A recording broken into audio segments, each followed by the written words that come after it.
사도행전 11장 우리 19절 말씀부터 30절 말씀을 함께 보십니다. 사도행전 11장 19절부터 30절 말씀 우리 함께 교독합니다. 그때에 스데반의 일로 일어난 환난으로 말미암아 흩어진 자들이 베네게와 구브로와 안디옥까지 이르러 유대인들에게만 말씀을 전하는데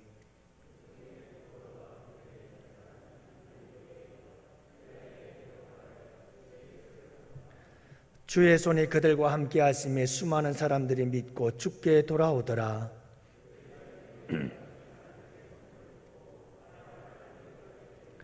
그가 이르러 하나님의 은혜를 보고 기뻐하여 모든 사람에게 굳건한 마음으로 주와 함께 머물러 있으라 권하니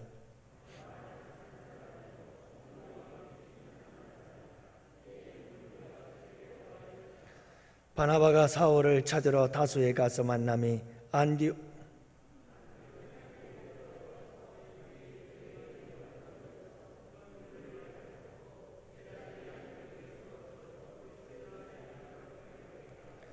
그때의 선지자들이 예루살렘에서 안디옥에 이르니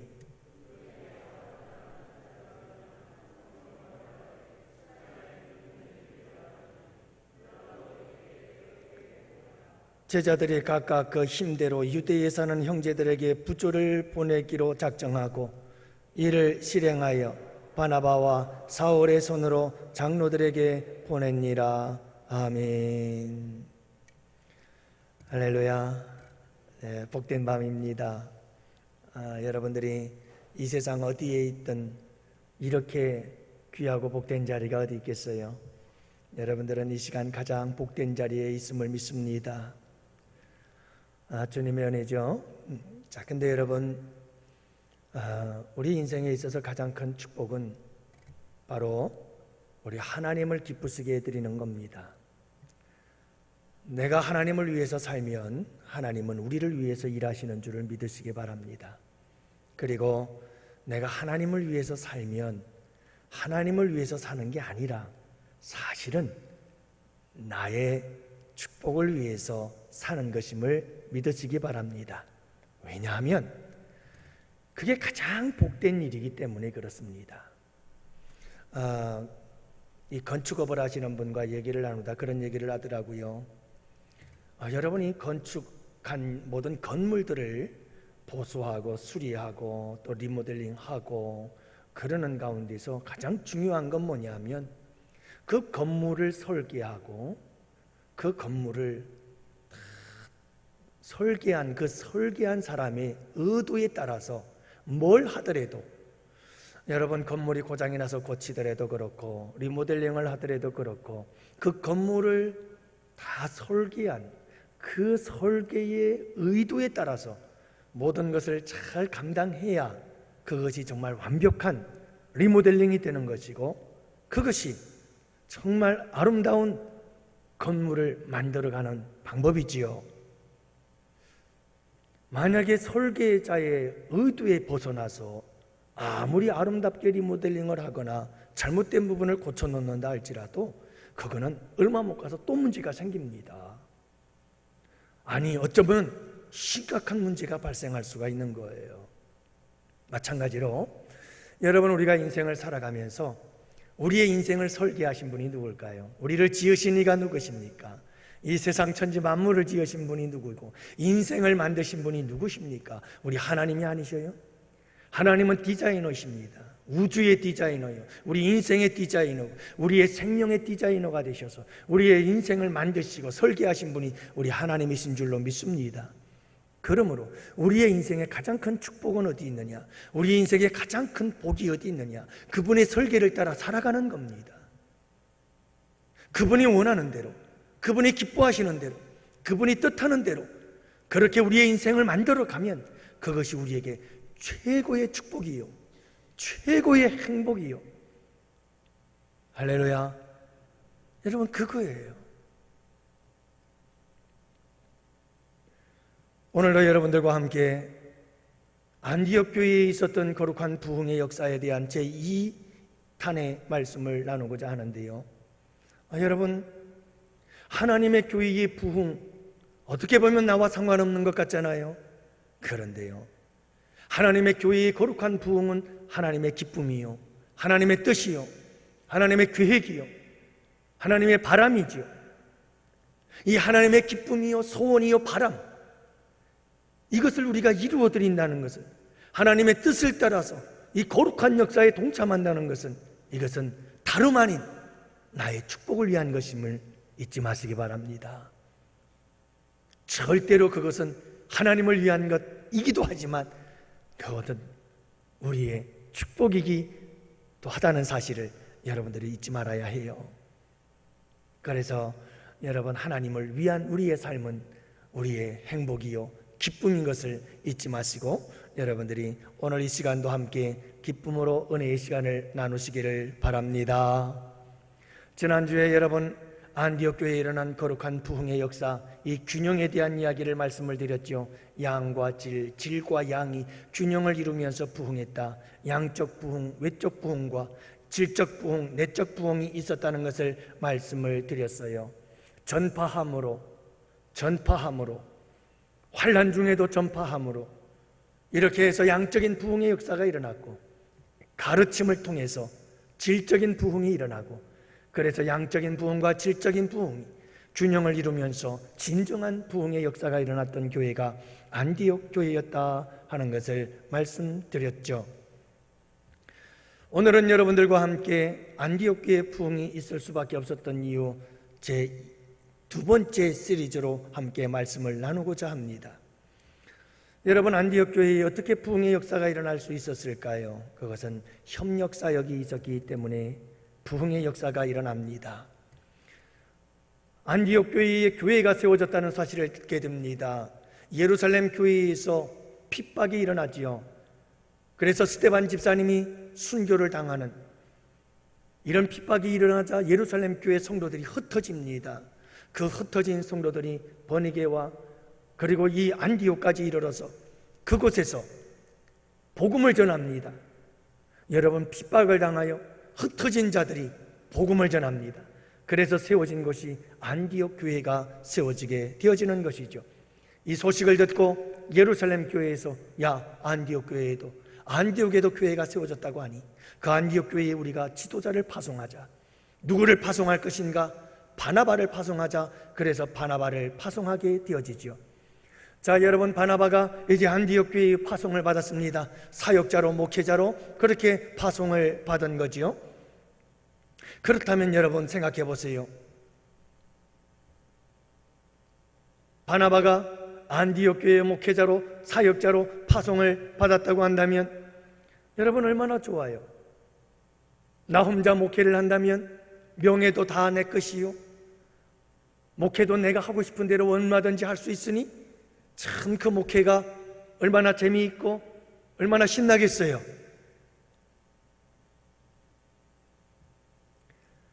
그러나 여러분, 바나바는 자기의 사심에 전혀 관심이 없는 사람이에요.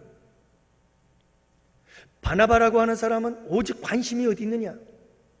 하나님의 교회에 관심을 가지고 있었고, 그 교회가 잘 돼야 된다는 겁니다. 내가 명예를 잃어버려도 상관없어요. 내가 경제적인 손해를 봐도 상관없어요. 내게 어떤 손해를 봐도 상관없어요. 내게 어떤 환난과 핍박이 와도 상관없어요.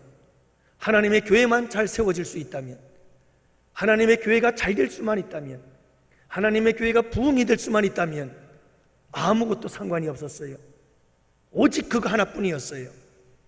그래서 이 바나바는 어떻게 하면 이 안디옥 교회를 잘 할 수 있을까?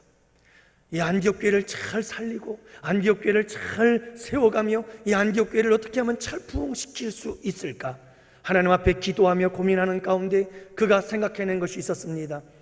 그것은 뭐냐 하면, 그래, 얼마 전에 교회를 핍박하던 사도 바울이 다메섹 도상에서 예수 믿고 구원받고 새 사람이 되었다고 하는데, 그 사람의 가르침에 능력이 있는 자니 그를 불러다가 같이 동력하자.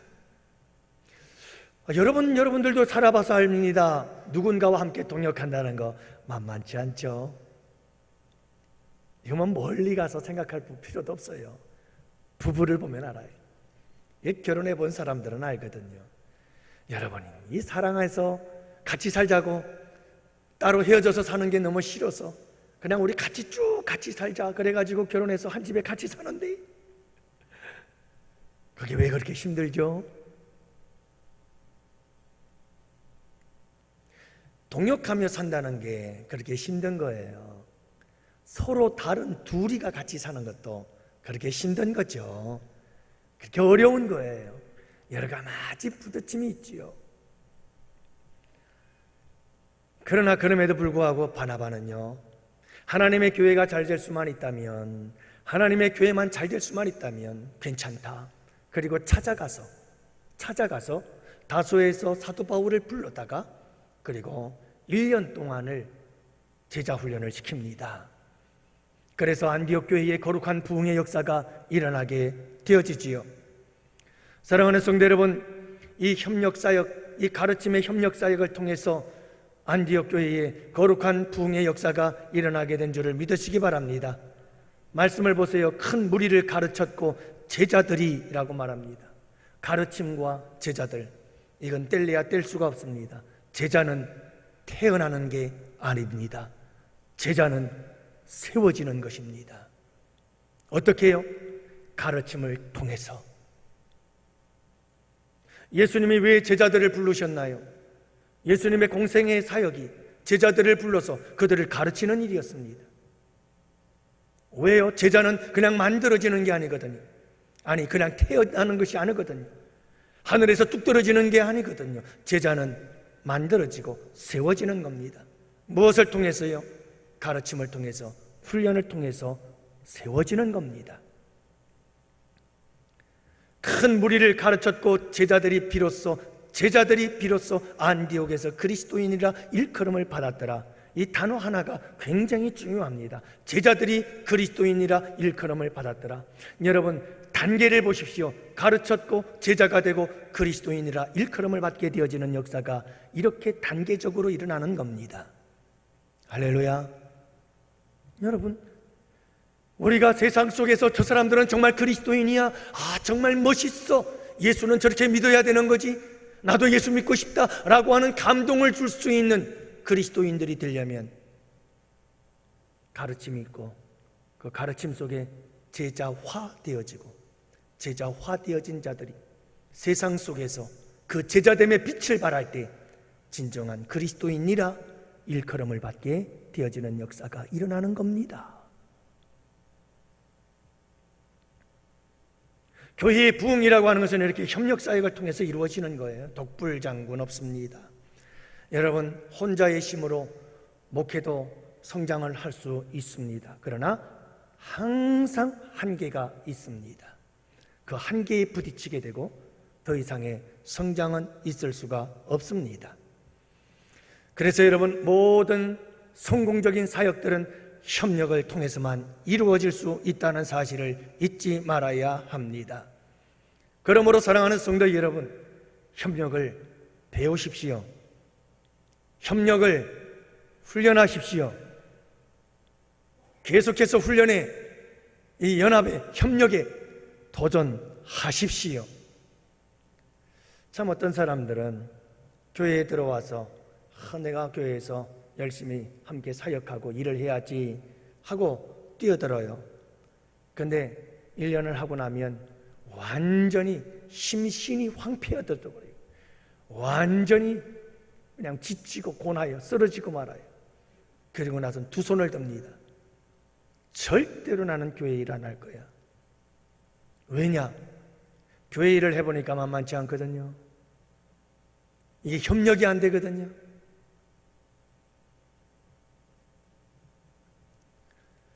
그럴 때 우리는 종종 이렇게 말하곤 합니다. 난 문제가 없는데 다른 사람들이 협조를 안 해줘. 맞습니다. 그럴 수 있습니다. 모든 문제는 쌍방간의 문제죠. 누구 한 사람만의 문제는 아닐 거라고 봅니다. 그러나 사랑하는 성도 여러분, 우리에게 중요한 것은 뭐냐면 협력하려면 협력할 수 있는 기술을 배워야 합니다.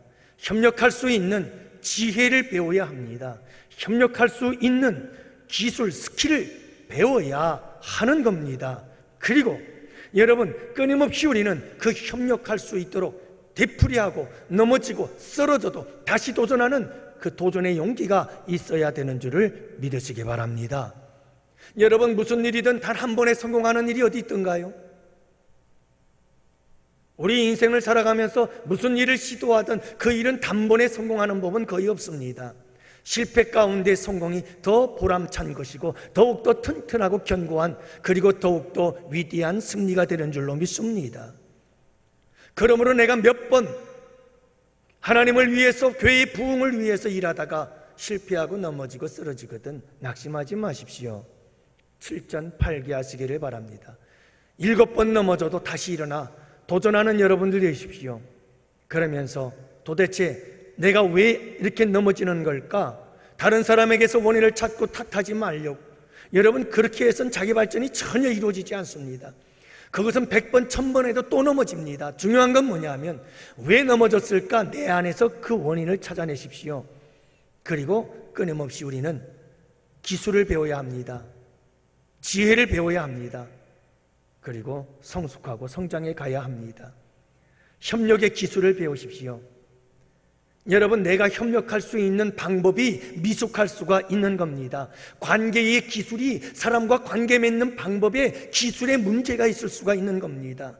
대화하는 방법에 내가 뭐가 문제가 있을 수가 있는 겁니다. 서로 양보해야 되는 일에 있어서 내가 너무 자기중심적일 수가 있는 겁니다. 자꾸 나를 돌아보며 내가 협력하여 사람들과 함께 일할 수 있는 이 기술과 지혜와 내가 뭔가 부족함이 있는지를 발견하고 그것을 내가 고치고 수정해 나가면서 끊임없이 훈련하면 됩니다.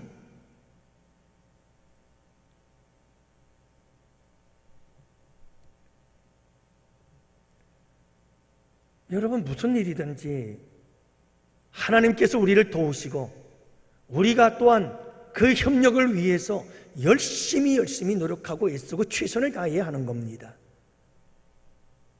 그렇지 않고 우리가 뭔가를 이룰 수 있는 일은 아무것도 없습니다. 그저 어린아이의 믿음과 같아서 주님을 위해서 열심히 살고자 하는 뜨거운 헌신과 충성과 주님을 사랑하는 뜨거운 마음이 없을 때에야 어떻게 여러분 이와 같은 일들을 고민할 수 있겠습니까마는, 우리가 신앙생활을 오래 하고 중직자들이 되어지고 교회의 기둥들이 되어진다고 한다면 여러분, 우리는요 이런 협력의 방법들을 배워야 해요. 여러분들 한번 생각해 보세요. 내가 협력할 줄을 모르는데, 어떻게 협력해야 되는지를 전혀 배워본 적도 없고 알지도 못하는데, 단 한 번의 경험 때문에 넘어지고 쓰러져서 내가 상처받고 힘들어하는데 어떻게 내가 이것을 또 할 수가 있겠는가? 얼마나 두려운 일이고 낙심이 되는 일이겠어요. 그러나 여러분, 그렇게 낙심하지 마세요. 당연히 넘어지고 쓰러지죠. 그러나 다시 일어나서 그 원인을 찾고, 그 원인을 남에게서가 아니라 외부에서가 아니라 나에게서 찾고, 그리고 그 부분에 대해서 무엇이 부족한지를 깨달아 알고 내가 그것을 보충해 가면서 도전해 간다면 여러분, 우리는 반드시 협력에 승리하는 자들이 될 줄로 믿습니다.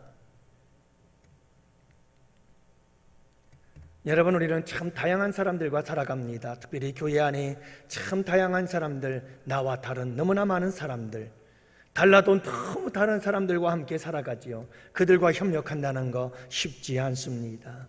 하지만 여러분, 방법이 없는 게 아닙니다. 우리가 서로 다름을 인정하며 함께 협력해서 하나님의 선한 역사를 이루지 아니한다면 하나님의 교회는 절대로 부흥할 수가 없는 걸요.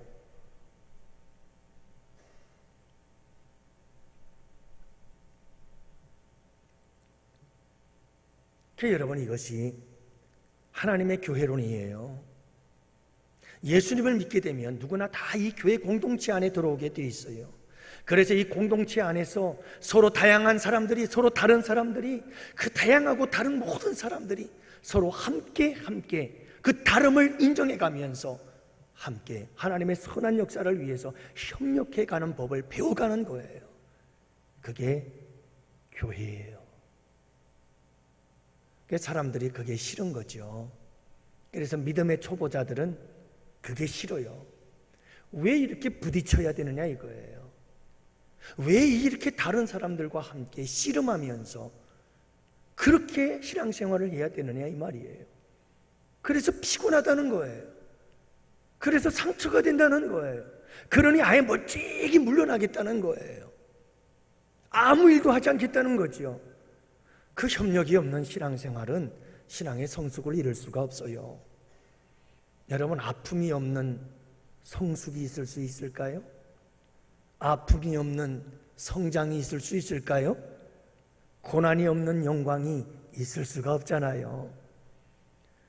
여러분, 그것을 우리가 터득해 나가야 돼요. 자, 요즘 들어서 이 세상에서는요, 이 자폐아들이 참 많아지고 있어요. 여러분, 심각한 사람들만 자폐아가 아니에요. 자기 생각에 꽉 갇혀가지고 사회생활을 못하는 거예요. 대인관계를 못하는 사람들이 점점 늘어나고 있어요. 그거 어떻게 해야 될까요?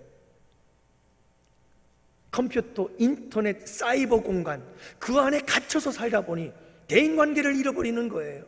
사람 만나는 게 싫어요. 사람 만나는 게 두려워요. 그래서 홀로 고립되어 살아가는 거죠. 여러분, 그런 사람들이 어떻게 사회생활에 성공할 수 있겠어요? 그렇다고 그들이 자기가 하고 싶은 대로 한다면 그들은 스스로 무덤을 파는 거예요. 불행의 길로 가는 거죠. 우리의 믿음 생활도 신앙생활도 마찬가지예요. 그렇게 하면 안 되는 거예요. 여러 사람과, 다양한 사람과, 나와 달라도 너무 다른 사람들과 함께 협력하며 하나님의 선한 역사를 이루려고 하다 보니 힘들고 어렵지만 여러분, 그 어려움과 고난과 아픔을 견뎌 나가야 되는 거예요. 그러면 나도 모르게 내가 쑥쑥 크게 되죠. 아픈 만큼 성숙해지니까요. 여러분, 4차 산업혁명 시대에 예측할 수 없는 미래, 인공지능의 최첨단화로 사라지는 일자리들, 로봇 시대의 도래와 인류의 수많은 위기들이 있다는 거 여러분들 아십니까? 영화 속의 소재가 아니에요. 우리가 직면하고 있는 현실입니다.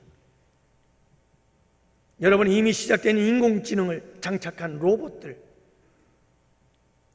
여러분, 이 로봇들과 AI 인공지능과 경쟁하지 말아라. 그 무엇과도 경쟁하지 말고 협력하는 괴짜가 되어라.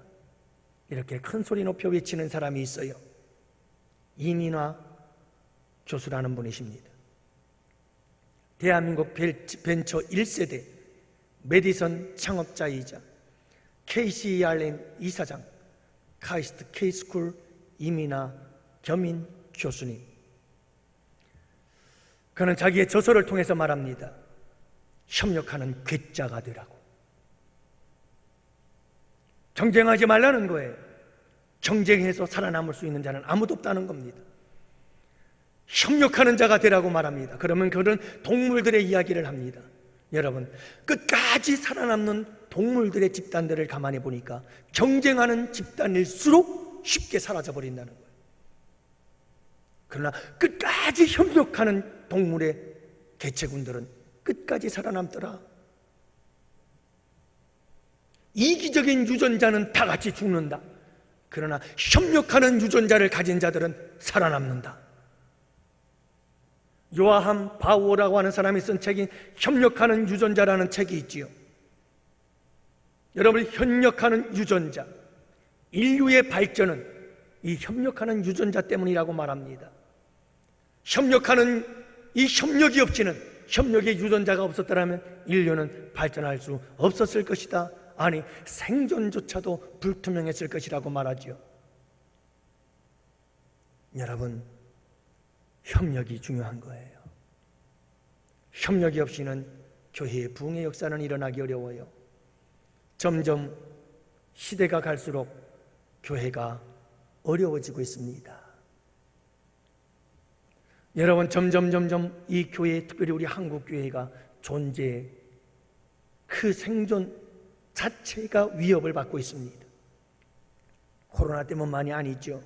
인구 절벽의 문제로부터 세속화의 문제로부터 다양한 이유들로 교회의 존폐 위기에 우리는 맞서고 있는 상황입니다. 살아남을 수 있는 길이 뭘까요? 협력해야 합니다. 우리는 끝까지 서로 협력해야 됩니다. 예수 그리스도 그분께서 오시는 그날까지 우리 교회가 끝까지 남아서 거룩한 사명을 감당하는 교회가 되려면 여러분, 우리가 서로서로 협력하여서 거룩한 부흥의 역사가 일어나야 되는 줄을 믿으시기 바랍니다.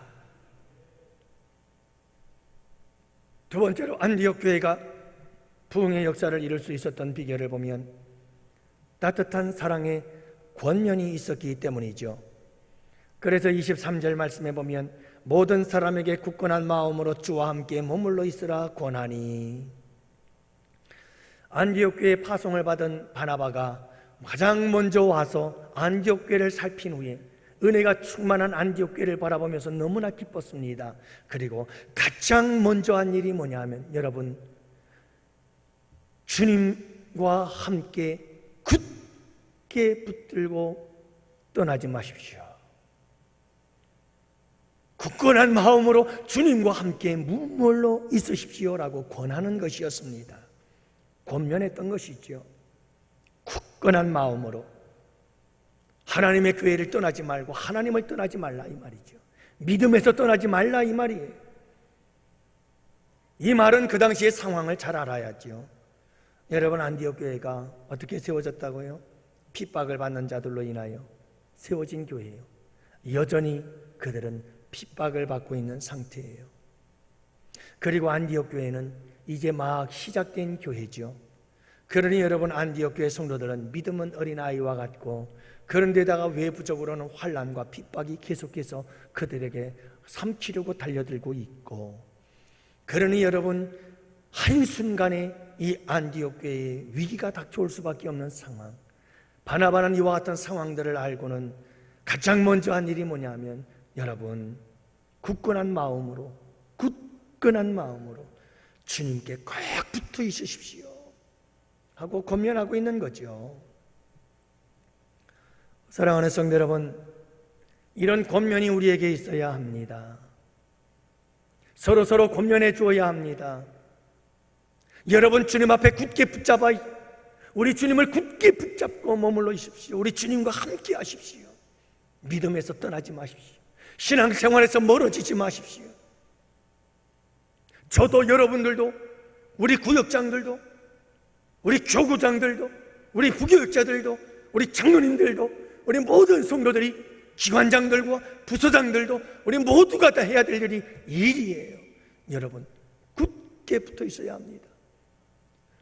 멀어지면 안 됩니다.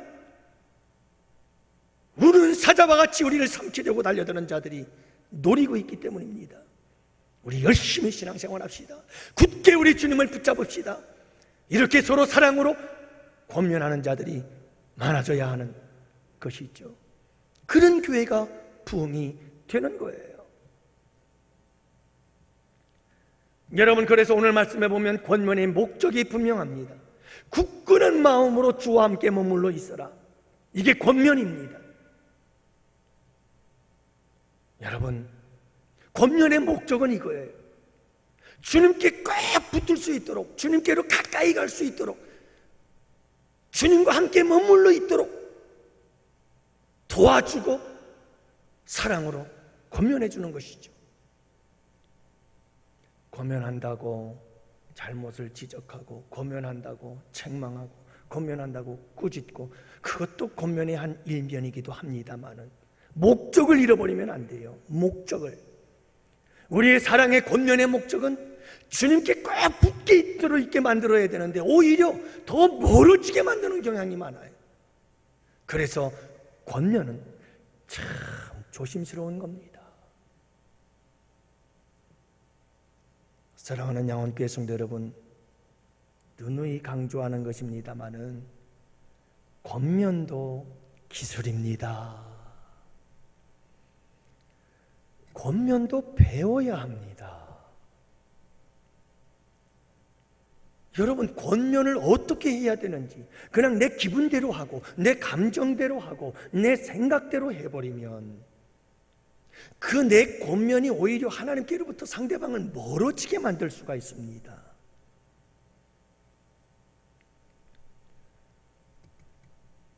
제가 그 얘기 드렸잖아요. 소와 사자 사랑 이야기. 여러분, 소와 사자가 사랑을 해서 너무너무 사랑해서 함께 사는데, 소는 사자를 너무너무 사랑해가지고 밖에 나가가지고 가장 연하고 맛있는 풀을 뜯어다가, 여보, 내가 당신을 사랑해서 이거 가져왔으니 당신 잡수. 아니, 사자는 사랑하는 아내가 갖다 주니, 아내인지 남편인지는 모르겠습니다만, 참 그것도 곤욕이죠. 사자는 소를 사랑했어요. 그러니 여러분, 밖에 나가서 정말 막 맛있는 짐승을 사냥을 해가지고 가장 맛있는 부위를 갖다가 소에게 갖다 주면서, 여보, 당신 이거 먹어. 도저히 살다가 못 살겠으니까 나중에 이 두 사람이 헤어지면서 하는 말, 나 당신 사랑했어. 난 당신을 위해서 최선을 다했다오.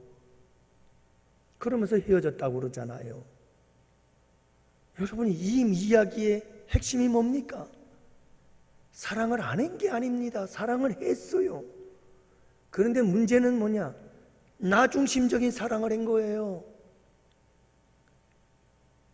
내 생각만 한 거예요.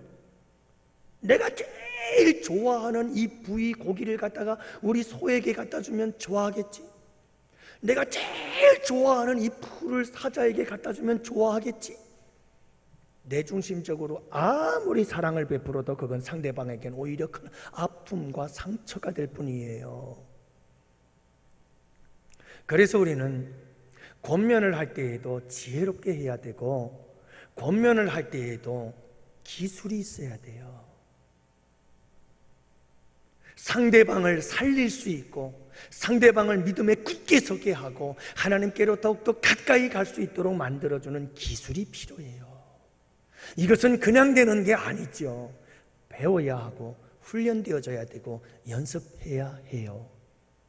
그래서 이번 주부터 우리 부목사님들 준비한 강의안들이 녹화가 되어지고, 다음 주 강구한 후부터 여러분들에게 유튜브를 통해서 이제 여러분 상담에 대해서, 리더십에 대해서, 소그룹 인도법에 대해서 여러분들에게 강의가 나갈 거예요. 자꾸 듣고 배워서, 내가 다른 사람들을 권면할 때는 이렇게 해야 되겠구나. 여러분들 지혜로운 권면자들 되시기를 축복합니다. 사도 바울은요, 고린도 교회를 비롯해서 모든 사도 바울의 서신들이 대부분 다 교회를 향한 서신이잖아요. 자, 근데 그 대표적인 것, 다른 서신들도 많이 그렇게 성경을 기록해 가요. 여러분이 고린도전서를 보면, 특히 왜 고린도전서를 예를 드느냐, 고린도전서가 가장 문제가 많았던 교회다, 우리가 그렇게 생각을 하고 이야기를 하잖아요. 실제로도 그런 것 같고요. 자, 그런데 여러분, 이 고린도 교회 문제 많은 교회에 여러분 이 사도 바울이 편지를 써요. 여러분, 지금 우리 고린도 교회에 문제가 참 많은데 이 문제 빨리 해결해야 됩니다. 여러분들 이건 잘못된 거예요. 이러면 안 되는 거예요. 내가 여러분 이러면 정말 안 됩니다 하고 막 책망하고 꾸짖기도 해요. 근데 사도 바울은 지혜롭게 일을 대처해 나가요. 여러분 읽어보시면 압니다. 1장만 읽어보세요. 고린도전서 1장에 보면 사도 바울이 고린도 교회에 편지를 쓸 때 뭐라고 이야기를 하느냐 하면, 막 얼마나 열불이 나겠어요. 그래서 그 문제들을 향해서 그냥 바로 막 쏟아내고 싶지만 사도 바울은 그렇게 하지 않아요. 먼저 고린도 교회 성도들에게 감사하는 마음이 있다는 걸 전해요. 여러분, 저는 고린도 교회 여러분들을 위해 하나님의 은혜가 여러분들 가운데 있다는 사실을 난 정말 매일같이 여러분 하나님께 감사합니다. 여러분들 때문에 나는 늘 하나님께 감사합니다. 여러분들은 참 은혜를 많이 받은 사람들입니다. 저는 여러분들의 언변이 그 누구보다도 탁월하다는 사실을 압니다. 저는 여러분들이 모든 지식에 참 풍족하다는 사실을 잘 압니다. 여러분들이 예수 그리스도의 증거가 되고 있다는 사실도 알고 있습니다. 여러분들에게 모든 은사가 얼마나 탁월한지 부족함이 없이 풍성하게 받았다는 사실도 압니다. 주 예수 그리스도의 나타나심을 여러분들이 얼마나 사모하며 기다리는지 저는 알고 있습니다. 여러분, 참 여러분들은 훌륭하십니다. 여러분들과 내가 이렇게 편지로라도 교제할 수 있게 하신 하나님께 무한한 감사와 영광 올려드립니다. 그러면서요, 사도 바울은 먼저 고린도 교회 성도들에게 끊임없는 아름다운 칭찬을 먼저 해줘요. 여러분들 서신을 잘 읽어보세요. 사도 바울의 서신들이 그렇게 시작이 됩니다. 그리고 나서 그 다음부터 내가 여러분들에게 권면할 말이 있습니다 하면서 그들의 잘못된 상태들을 이야기하기 시작합니다. 이것은 사도 바울이 사람들을 대하고 교회의 성도들을 대하는 지혜요, 기술이요, 여러분, 이건 아름다운 방법인 줄을 믿으시기 바랍니다. 우리도 누군가를 대할 때마다 여러분 꼭 기억하세요. 누군가가 대화를 할 때, 특히 자녀들에게나 남편에게나 누구에게나 여러분 꼭 뭔가 권면하고 싶은 일이 있거든 먼저 해야 될 일이 있어요. 그것은 칭찬이에요. 먼저 장점을 이야기해 주는 거예요. 내가 볼 때 넌 참 이런 게 좋아. 난 너에게 이런 부분이 있다는 게 너무나 멋있어 보여. 근데 내가 한 가지 얘기해 주고 싶은 건 이런 거야. 이랬으면 참 좋겠어. 지혜예요. 여러분이 권면의 목적이 뭔지를 잊지 마십시오. 권면의 목적은요, 어찌하든지 그 사람이 주님을 꼭 붙잡는 겁니다.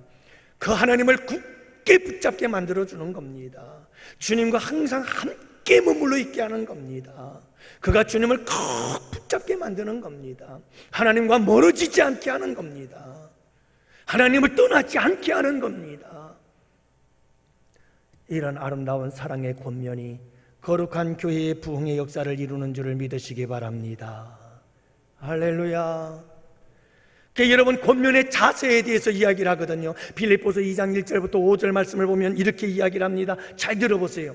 그러므로 그리스도 안에 무슨 권면이나 사랑에 무슨 위로나 성령의 무슨 교제나 긍휼이나 자비가 있거든 마음을 같이하여 같은 사랑을 가지고 뜻을 합하여 한 마음을 품어 아무 일에든지 다툼이나 허영으로 하지 말고 오직 겸손한 마음으로 각각 자기보다 남을 낮게 여겨라. 여기에 권면의 자세가 있어요. 여러분, 내가 누군가를 권면할 때 꼭 해야 될 것이 있어요. 사랑을 가지고 권면엔 반드시 그 사람을 사랑하는 마음 갖고 해야 됩니다.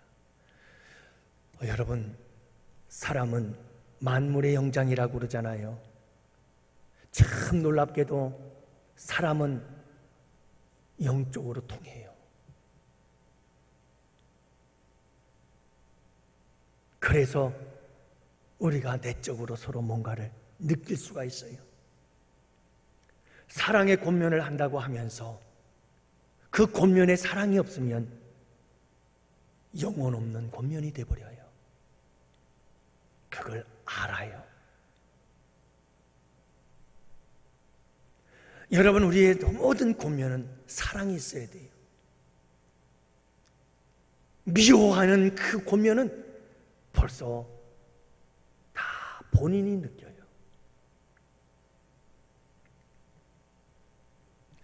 또 한 가지 중요한 것이 있어요. 다툼이나 허영으로 하지 말아라. 여러분, 무슨 권면을 하려고 하는데 이 권면을 하려고 하다 보니 이게 막 다툼이 되고 싸움이 될 것 같아요? 그 자리에서 멈추세요. 절대로 권면이 다툼으로 이루어지면 안 되는 거예요.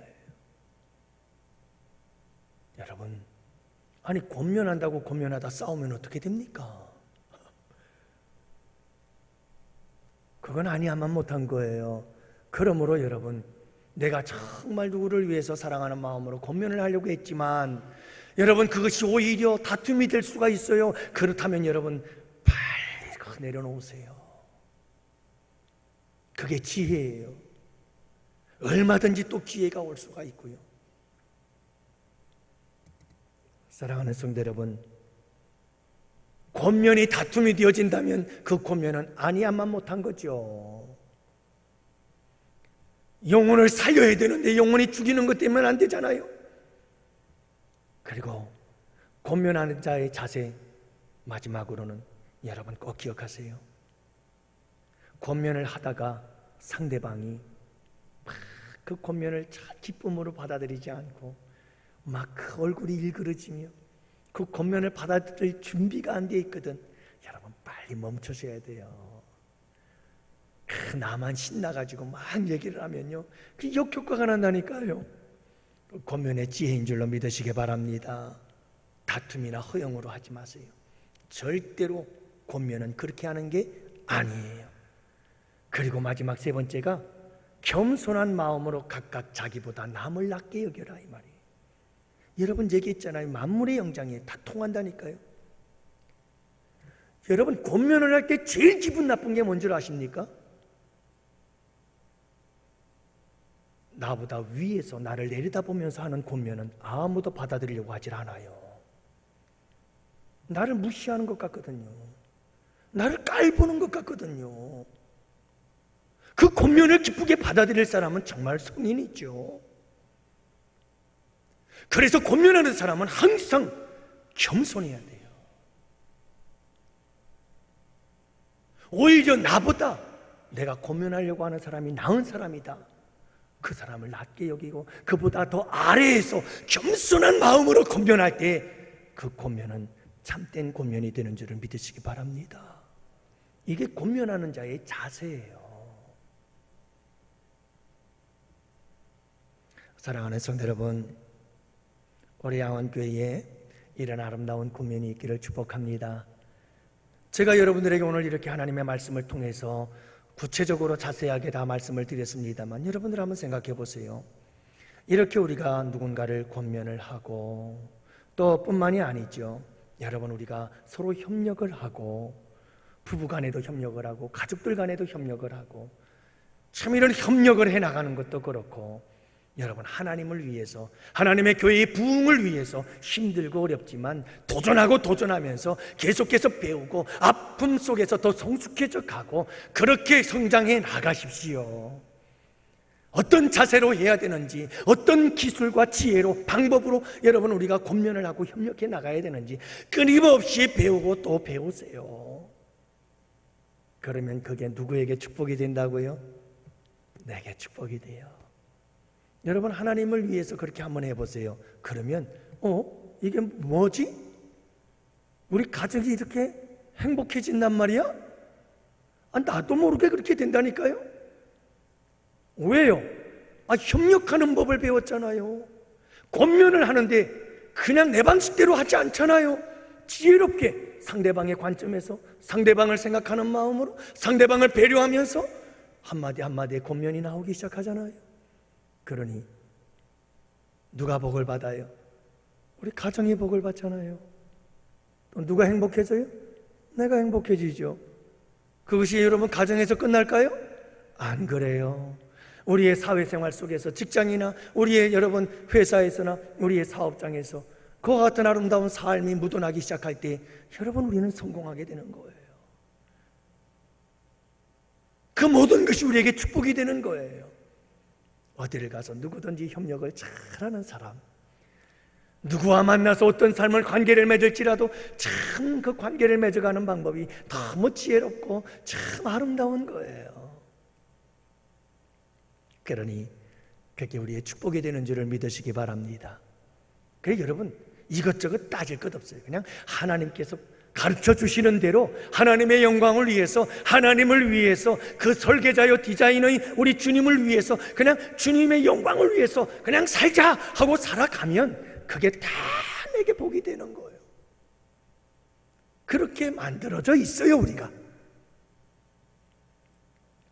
사랑하는 성도 여러분, 이번 한 주간도 이 말씀을 붙잡고 하나님을 위해서 아름답게 협력하는 법을 배우고 아름다운 사랑의 권면을 배워서 여러분, 우리 양원교회가 거룩한 부흥의 역사가 일어나는 복된 양원교회가 되기를 주님의 이름으로 축복합니다.